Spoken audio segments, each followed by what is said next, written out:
आज हम एक क्वेश्चन के जरिए ये सीखेंगे how to calculate mole fraction of different components in vapour phase of a solution.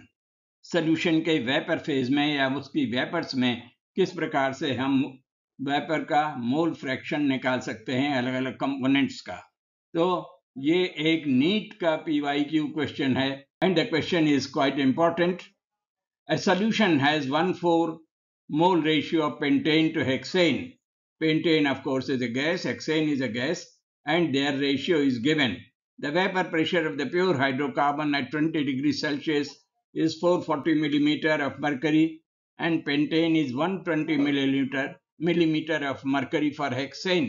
Pentane और hexane का अलग अलग वेपर प्रेशर दिया हुआ है। अब हमको इसमें से कैलकुलेट करना है कि जो चार ऑप्शन दिए हैं उसमें कौन सा ऑप्शन सही होगा। इसमें पेंटेन के वेपर फेज का मोल फ्रैक्शन पेंटेन का निकालना है।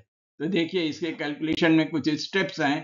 पहले मैं आपको स्टेप्स बताऊंगा और फिर उसके बाद उसी के अनुसार कैलकुलेशन होगा। Calculate, first step is calculate total vapour pressure of the gaseous mixture. उसके लिए ये फार्मूला लगाना पड़ेगा, ये एक्सप्रेशन लगाना पड़ेगा। That mixture, the vapour pressure of the mixture, suppose there are two components A and B, so you get NA mole fraction of A into vapor pressure of A plus mole fraction of B into vapor pressure of B।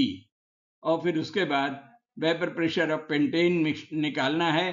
तो हम इस प्रकार से निकालेंगे, जब हमको mixture का vapour pressure मिल गया तो vapour pressure of the mixture into mole fraction with pentane in vapour phase which is already given there, so it's there. इस प्रकार से हम कैलकुलेट कर रहे हैं और आप देखिए इन फार्मूले या इस एक्सप्रेशन को लगाने से vapour pressure of the mixture हम निकाल लेंगे।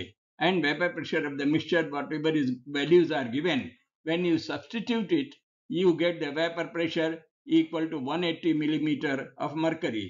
अब vapour pressure of the pentane in mixture के लिए हम ये फार्मूला लगा रहे हैं दूसरा वाला, और मोल fraction of the vapour pressure pentane in vapour phase is equal to, on substitution of the values you get the mole fraction equal to we have calculated it 0.478. That means option 4 should be correct. So that's our result, and as per calculations we find that option 4 is correct, and naturally therefore the other options are incorrect। Okay, thank you.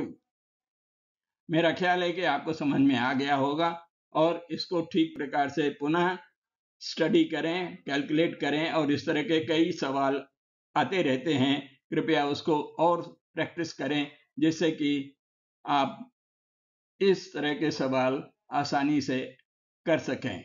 Okay, thank you, और please do not forget to subscribe.